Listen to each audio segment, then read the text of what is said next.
അനക്കെടുപ്പത് പൊന്നുണ്ടേ ആയിരപ്പറ മുത്തുണ്ടേ അനക്കെടുപ്പത് പൊന്നുണ്ടേ ആയിരപ്പറ മുത്തുണ്ടേ മാണിക്യക്കല്ലുകൊണ്ടേഴു നിലയുള്ള കൊട്ടാരമുണ്ടേ മുറ്റത്ത് ചെറിയ രത്ന പെറുക്കാൻ അപ്സര കന്യകളെ പോരൂ അനക്കെടുപ്പത് പൊന്നുണ്ടേ ആയിരപ്പറ മുത്തുണ്ടേ മാണിക്യക്കല്ലുകൊണ്ടേഴു നിലയുള്ള കൊട്ടാരമുണ്ടേ നിരികരി നിരികരി നിരിനിത മമവ ഗഗരിരി സനി നിധനി സരിഗ സരിഗ മവദനി സരിഗരി സനി ദബ മഗരി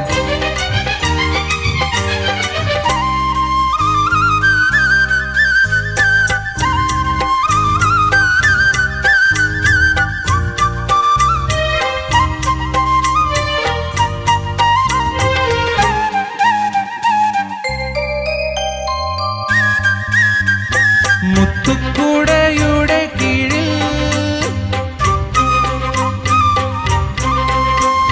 പുഷ്പകിരീടം ചൂടി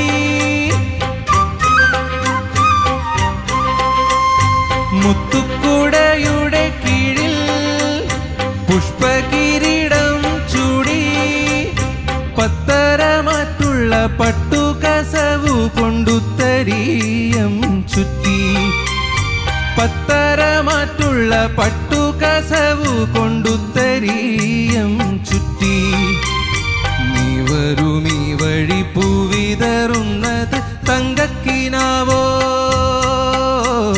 കാറ്റോ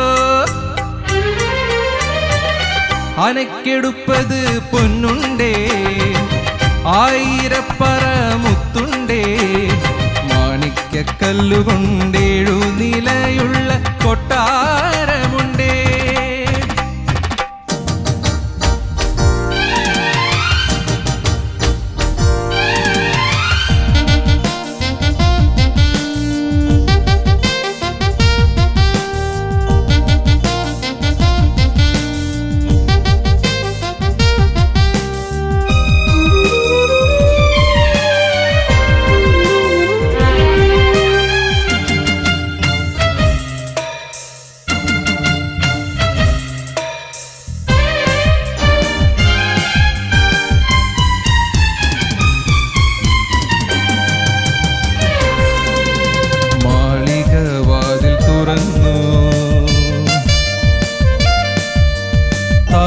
താലപ്പൊലികളൊഴിഞ്ഞു മാളികവാതിൽ തുറന്നു താലപ്പൊലികളൊഴിഞ്ഞു ചെപ്പുക്കുടങ്ങളിൽ പൊന്നും കൊണ്ടൊരു മഞ്ചലിലേറി ചെപ്പുക്കുടങ്ങളിൽ പൊന്നും കൊണ്ടൊരു മഞ്ചലിലേറി നീ വരുമീ വഴി പൂവിതറുന്നത് സങ്കൽപ്പങ്ങളോ നീ വരുമീ വഴി പൂവിതറുന്നത് സങ്കൽപ്പങ്ങളോ കാറ്റോ കാറ്റോ അനക്കെടുപ്പത് പൊന്നുണ്ടേ ആയിരപ്പറ മുത്തുണ്ടേ മാണിക്യക്കല്ലുകൊണ്ടേഴു നിലയുള്ള കൊട്ടാരമുണ്ടേ മുറ്റത്ത് ചെറിയ രത്നം പെറുക്കാൻ അപ്സര കന്യകളെ പോരൂ അനക്കെടുപ്പത് പൊന്നുണ്ടേ ആയിരപ്പറ മുത്തുണ്ടേ മാണിക്യക്കല്ലുകൊണ്ടേഴു നിലയുള്ള കൊട്ടാരമുണ്ടേ.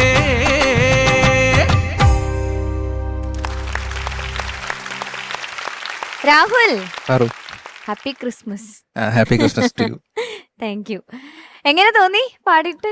കുഴപ്പമില്ലായിരുന്നു തോന്നി. ചലഞ്ചർ ഉണ്ടെന്ന് കേട്ട ഒരു അങ്ങനെ ഒരു ഫീല് വന്നില്ലേ? കാരണം കേൾക്കുമ്പോ എല്ലാവർക്കും ഭയങ്കര അടിച്ചു പൊളിക്കാൻ പറ്റുന്ന ടൈപ്പ് ഒരു പാട്ട്. പക്ഷെ നമ്മൾ അറിയാതെ അങ്ങനെ ആ ഒരു ഫ്ലോയിൽ പോകാനും പാടില്ലല്ലോ. അതെ, പാട്ടിനോട് എങ്ങനെ അടിച്ചു പൊളിച്ച് അങ്ങനെ മൊത്തത്തിൽ പോകാനും പറ്റില്ല നമുക്ക്. എന്നാലും കുഴപ്പമില്ലാണ്ട് പാടിയെന്ന് തോന്നുന്നു. ഓക്കെ, ചോദിക്കാം. ശരത് സാർ. സാറേ നല്ല രസമുള്ള പാട്ട്, നല്ല വളരെ വണ്ടർഫുൾ. ഇത് പാടാൻ മെനക്കേടാണ്. കാര്യം അദ്ദേഹം ആ രാഗത്തിനെ ഇതിനകത്ത് കുഴച്ച് ഈ കേൾക്കുമ്പോൾ നമുക്കൊരു തുള്ളാൻ തോന്നുമെങ്കിലും തുള്ളിയാൽ ഇടപാട് തീരും. എന്ത് തീരും? ഇടപാട്. ആ, എനിക്ക് ആകെ ഉള്ള ഒരു ഡൗട്ട്, മാണിക്കക്കല്ല് കൊണ്ട് 7 നിലയുള്ള അവിടെ ഒരു ഡൗട്ടുണ്ട് പാടുമ്പോൾ, അതെന്താണ് സംഭവം? മാണിക്കല്ലുകൊണ്ടേഴു നിലയുള്ള കൊട്ടാരം. അത്രേ ഉള്ളൂ. അവിടെ ഒരു സംശയത്തിന്റെ നിഴൽ, ദുരൂഹത, മൊത്തത്തിൽ മനസ്സിലാകാത്ത ഒരു വികാരം വന്നു. വേറൊന്നുമില്ല, വേറെയൊക്കെ നല്ല രസമായിരുന്നു കേട്ടോ സാറേ, നന്നായിട്ട് തന്നെ പാടി. പിന്നെ ആ ആദ്യത്തെ ആലാപനം പാടുമ്പോൾ ആ ദൈവതത്തിനൊരു പെർഫെക്ഷൻ വേണം. അതൊന്നും കൂടെ അന്ന് പാടിയാൽ ഞാൻ കുറേ കൂടെ തൃപ്തനാവും പാറു.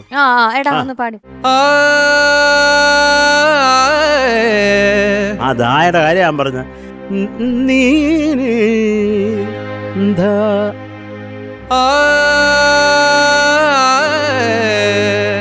അതെപ്പോഴും ചേട്ടൻ അനങ്ങണ്ട, അങ്ങനെ പേടിക്കണ്ട. ഇപ്പൊ പാടി കഴിഞ്ഞല്ലോ, നന്നായിട്ട് തന്നെ പാടി. All the best. നന്നായിരുന്നു മോനെ. Thank you sir. കാരണം ഈ പാട്ട് ഒരു സമയത്ത് ഗാനമേളയ്ക്ക് വെച്ച് സ്പ്രിഞ്ചിക്കൊണ്ടിരുന്ന പാട്ടാ. കാരണം ഏത് ഗാനമേള അന്നത്തെ കാലഘട്ടത്തിൽ ഈ റിലീസായതിനു ശേഷം ഏത് ഗാനമേള ഉണ്ടെങ്കിൽ ആനക്കെടുപ്പത് പാടണേ എന്ന് പറഞ്ഞ് വിളിയോടെ വിളിയാ. അന്ന് ഇതൊക്കെ വെച്ച് എത്ര പ്രോഗ്രാമാണ് പാടിയിരിക്കുന്നത്. ഓ, സൂപ്പർ പാട്ടാണ് കേട്ടോ.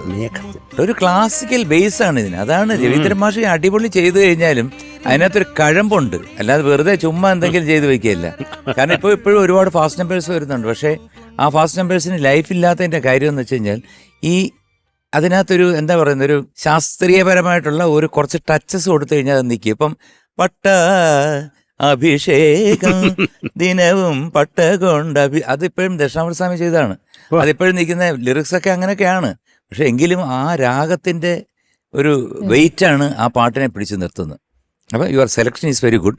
പിന്നെ ശ്രദ്ധിക്കേണ്ട 2-3 കാര്യങ്ങളെന്ന് പറയുമ്പം നൊട്ടേഷൻസ് ഉണ്ടല്ലോ. ഇപ്പം ആനക്കെടുപ്പത് പൊന്നുണ്ടേ താരീര താരിരേ സാരീക ഭാരതേ, അതൊക്കെ കൃത്യമായിട്ട് ആ നോട്ടിൽ തന്നെ വരണം.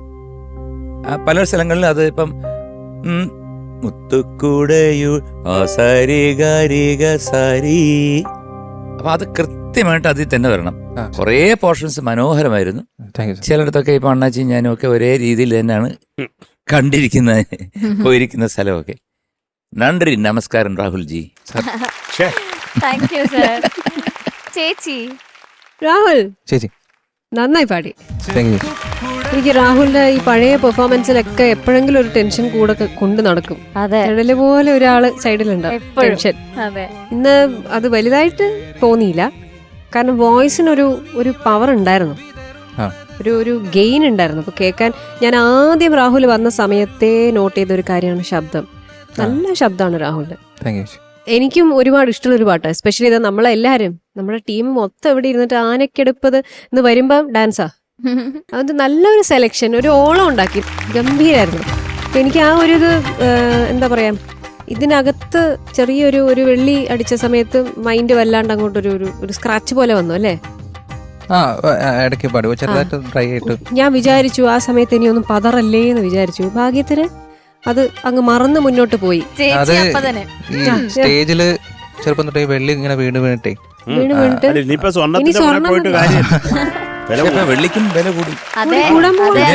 ഇനി കൂടും. അതുകൊണ്ട് എനിക്ക് രാഹുലിന്റെ ആ സിംഗിങ്, എനിക്കൊന്ന് വോയിസിനകത്ത് കുറച്ച് സ്ട്രെയിൻ വരുമ്പോഴാണ് ഇങ്ങനത്തെ പ്രോബ്ലംസ് വരുന്നത്. അപ്പം അവനവന്റെ സ്കെയില് ചൂസ് ചെയ്യുക, ഏതാണോ കംഫർട്ടബിൾ സ്കെയിൽ അതിൽ പാടാൻ ശ്രമിക്കുക. പ്രാക്ടീസ് ചെയ്യുമ്പോൾ, കാരണം ഓവർ പ്രാക്ടീസ് ചെയ്ത് കഴിഞ്ഞാലും ശബ്ദത്തിന് അത് കേടാണ്. അപ്പം ശ്രദ്ധിക്കുക, വോയിസ് നല്ലോണം സൂക്ഷിക്കുക. കാരണം you have A beautiful voice, ഭയങ്കര ശബ്ദമാണ്. ബേസ് നോട്ട്സ് പാടുമ്പോൾ എനിക്ക് തോന്നുന്നുണ്ട് ഒരു പ്രാക്ടീസ് കുറച്ചുകൂടി ആവാം.